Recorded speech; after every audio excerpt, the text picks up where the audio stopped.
What are some of the 5 most important things you should pay attention to before your next Scrum interview? Hello, welcome to the Scrum chat room with Dr. Francis Imbunya. If you're new here, hit the subscribe button. For the returning subscriber, thank you. We are dedicated to providing you the best of the best. And this week, we want to look at what are some of the 5 top strategy or 5 top things you should be paying attention to before your next interview. We all are going to agree that it's getting a bit more tougher, and sometimes we think it's getting a bit more technical, but when we go through the 5 things I want to share with you, you'll realize that sometimes it's just technical because we don't know what to do, right? Or we don't know what to say. But when we understand exactly how to go around some of the technicality, we are going to notice that it's definitely not technical. Anyway, before we move ahead to start talking about the 5 top things, a couple of ground rules. If you check on the description button, there are about 150 questions of put together questions and answers that you can be able to download them, and then it's gonna really greatly help you. Apart from that, there are also many other resources that you might need. If you check on the description link below, that they're gonna help you to kind of push through the market. But the most important thing is always gonna be the rehab, right? The coaching. So if you're needing coaching, reach out to me. I'm gonna put my number. The month of June is good news. We have some really good discount for anyone that want to join our team the month of June. Lately we have not really been taking in people because we wanted to kind of make sure that those who are working with us take some steps ahead, which I'm glad we're having some really good success on that end, despite the challenges in the market. And if you're looking forward to be SAFe Scrum Master Certified, our next training is going to be the 27th of June. But then for anyone that's enrolling this week, also there's some really good discount for that. So you can reach out to me by text and I'll be able to give you more information. All right, without wasting much time, let's get into the real question. Now, what is the real question? 5 top things you need to pay attention before your next interview. All right, now my number 1 on the list is going to be the resume. Why is resume going to be my number 1 top priority? Because that is what gives you the opportunity to get to meet the recruiter. That's what gives you the opportunity for even the interviewer to start asking you questions, right? When they go through your resume, that's where the conversation begins. So you want to pay attention on your resume and not just putting a Scrum position in there. One of the things that is becoming really more and more frequent now is that you want to make sure that the position that you're putting on your resume are also visible online. So now recruiters are actually really checking to see the company, and sometimes they'll call you and say, oh, we check and we see that this is definitely not a company practicing Scrum and all of that. So they are taking those advanced steps. Why are they taking those advanced steps? Because the environment is becoming more competitive. So you need to be able to look for more complicated strategy, not complicated, more advanced strategy on how to be able to bridge that gap, right? So make sure that you check your resume, not only making sure that it's good, but also the position that you're putting in, they are also available on web. And kind of getting into more or detail what you should say, what you should not say is on your, what you should say, what you should not say on your resume.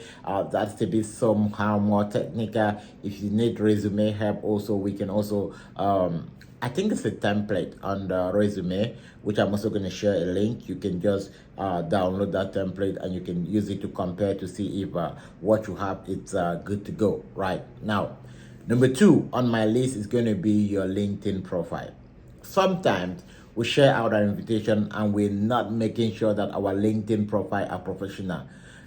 The one thing you want to note is that a Scrum opportunity or Scrum position is a leadership position.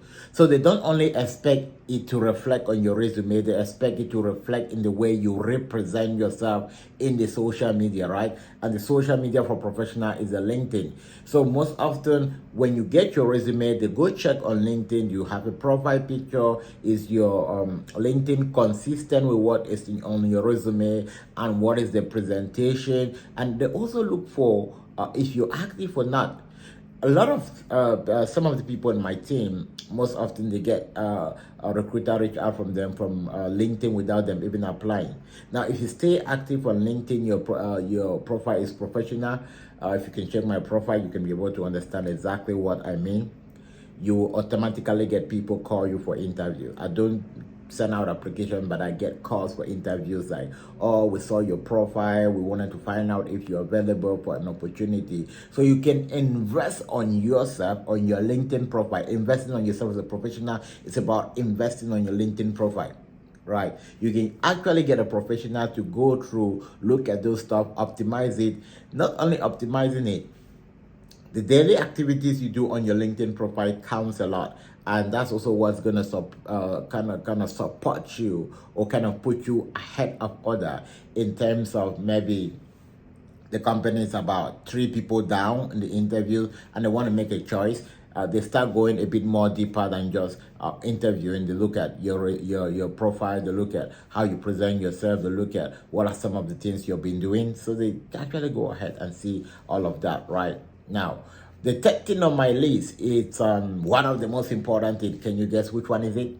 Tell me about yourself. Yes, the third thing on your list, which you should pay attention before your next resume, is about tell me about yourself. Now, you need to be able to optimize tell me about yourself. Now, I know we all have a couple of stuff and we write what we need to say and we can even read it out. Yes, this is very important. But with what is going on now, you need to take some step ahead. What are some of the steps ahead that you need to take? Now, tell me about yourself to be a story and to be a conversation rather than to be like something which you definitely just reading, right? I'm just going to give a couple of examples. I'm just going to give an example on how you can be able to create a story on tell me about yourself. Let's say that I'm in front of the recruiter, say, oh, can I learn more about you?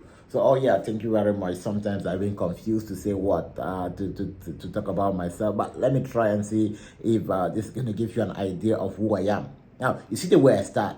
It's not just like, okay, thank you very much for giving me this opportunity. It's a privilege. You need to be creative, right? Make it a conversation. Why do you need to make it a conversation? Remember that if you actually were at work yesterday and I give you a call and I say, hey, James, how was work yesterday? You will not start by thinking about what to say. You were like, oh man, maybe that manager yesterday really gave me a lot of trouble and other stuff. But if you were not at work yesterday, you probably will start thinking about step by step. Oh yeah, I went in, I did this, I did this, I did this, I did this. It's good enough, right? But we want to see you get into a conversation when we say, tell me about yourself. All right, let's see how it goes. A bit about me. I have about 15 years of experience. I started with this, and this was one of my most interesting part while I was working. It becomes interesting and a conversation. You need to optimize tell me about yourself. Now, let's go to number 4. Number 4, understanding your project environment. Now, this is where a lot of people fall short in it, especially if you've gone to several interviews and you're still not really breaching it. It's not because you don't know how to answer questions, right? It's because you don't really have a deeper understanding of the project environment. Now, one of our students went to an interview and they asked her like, all right, what are some of the software that your developer use? Right? Can you just tell us one of the software that developer use? This is a very critical question, and for you to be able to effectively answer this question, you need to understand what project your developer were working on. Let's say that if you have a team that's working on mobile automation, you're going to understand that, okay, it's more about making sure that we have a good user experience, how the user is going to feel about it. If you have a team that is working on the web application, you know exactly what to do. If you have a team that is a support team, you know exactly what they might be working on. You have a team that is working on maybe security automation and other stuff. You need to know what are some of the software that are used in vulnerability testing. You need to be able to know, okay, what environment are they working in? GitHub, Event Hub, GitLab. You need to know Sneak. SonarQube, all of those different environments. There are quite a lot of them out there, right? But most often they don't really need you to go into detail and start explaining how it works. But you should be able to pick one that you say that if they say, oh, what are some of the software that your developer use, you be able to tell them, okay, I've had my developer always talk about Event Hub or Postgres or Dynamo. I've had my developer always talk about Snake, and I've had my developer always talk about SonarQube. I had my developer always talk about Python, Java.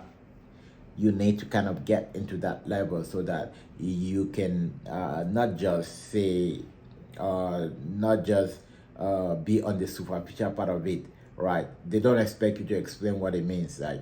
But some are really kind of going technical. But in some cases, why some are, we also feel that some are already going technical. Sometimes when we're applying for a job position, we're not taking time to see if it says a technical Scrum Master or all of that. So you need to check if the job description says they need someone with really technical developer background, and you don't have that. It means that position wasn't ready for you, right? So you need to also be doing your own assignment to find out exactly what is going to really work for you. Now let's talk about the last part, which is also going to be one of my most important parts, is self-evaluation and taking action. Sometimes we just like, oh, I had an interview, I have an interview, I have an interview, and have an interview. We are not taking the time to self-evaluate and see, why am I having interviews upon interviews and I am not making it to the next level? You need to have an honest conversation with yourself. I spoke to quite a lot of people that are kind of struggling through this phase, and they keep on telling me, you know what, I've had interview, but I've invested a whole lot into this, so I don't think I want to invest a whole lot. Now, the goal for you is not about how much you've invested. It's about getting the position, and what you want to be able to evaluate is what is going to help me to get this position. If you have taken the first step and it's not getting you the position, take the next step. Some people might need to even not just do Scrum, but take an advanced step, maybe take a 3-month course to study AWS or to study DevOps. And now they get now to understand some of the technicality, and it's going to even make more sense to them. So one of the strategies that's going to help you, if you're doing something and it seems like it's not working, try something a bit harder. If you try something a bit harder, what happened to what you were doing before? It becomes easier. And sometimes a lot of people always kind of say, oh, you know what, I want it like yesterday, and they are not putting in the time they need in order to get that job. Scrum, it's a mindset stuff. It's about you doing it day and night. And day and night doesn't mean that you need to quit your job, right? I speak most often about consistency. If you are in the market and you're investing, let's say, an hour a day, in a week that's 7 hours. How many people effectively implement 7 hours? If you implement 7 hours in 1 month, that is going to give you about 28 hours. 28 hours of effective learning can get you a job. So put the time in, get in to know the basics that you get to learn, and then you can do it. Sometimes also very important, if you're trying it and it doesn't really go, get a coach. Now, I know a lot of people are in accountability group. I'm not going to call them coaching group, but accountability group. Now, when we talk about coaching, it's about re-evaluation of someone honestly telling you, oh, you know what, the reason you're not able to get it is because you are not putting in the time. It's because you're not prioritizing it. A lot of people, I've seen them, it's not because they cannot make it. It's because their brain has not repositioned the priority of what they want. So it's like, oh, you know what, I'm working, the only time I have time is this time, and that's what your brain records. Now, what you attract is what takes your time the most. When one of the secrets to get something, one of the secrets to get whatsoever you want is to be able to condition your mind to focus on it long enough and make it a priority. A lot of people, I advise them that, hey, look, What you need to do is not just to maybe study Scrum, go to work, come back, study Scrum. At times you might, if you have in a place where you can use a headset, get a headset. When you're driving, you're listening. When you're doing something at home, you're listening. You might not be giving 100% attention, but your brain is reconfiguring and paying your energy towards that direction. So before you know it, you're on it.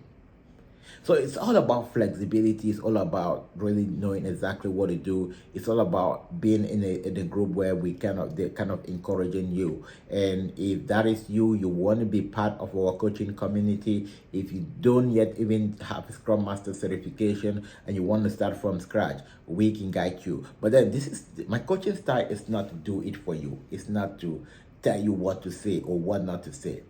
It's to teach you how to do it. So sometimes a lot of people come and say, oh, you know what, how many times are you going to meet with me? How many times are you going to sit with me one-on-one? I really need someone that if I have a question, I'll call them, they will answer. That is not what you need. You have been listening to question and answer on all the YouTube channel. If you go to YouTube, there's no question on Scrum, or there's no question that's going to come in the interview that's going to be beyond what you've been listening. But despite the fact that you are listening to all of this question and answer, why have you not kind of crossed the gap? It's because you're focusing on question and answer. You're not focusing on yourself, on understanding what you know and what you should learn. So my coaching community more or less help you to understand what you need to learn, not providing you question and answer. Also, that's a reason why there's some people that come, they don't, in less than 3 weeks, they're out. Why? Because they can say, oh, now I understand why I've not been able to make it. A lot of people, when we work on their tell me about yourself and their case study and how to present it and break it down to them on how they can even tweak their case study as much as they want into any environment they want, that is the understanding you need. You don't need something on paper that you can read. You need something that you can create it over and over and over and over again. So that was it for our today video, but I want you to know that if you really desire to become a Scrum Master, the industry is still opening up. Get in, get a space. But before I go for today, do not forget to like, subscribe, drop a comment. I'll see you in the next video.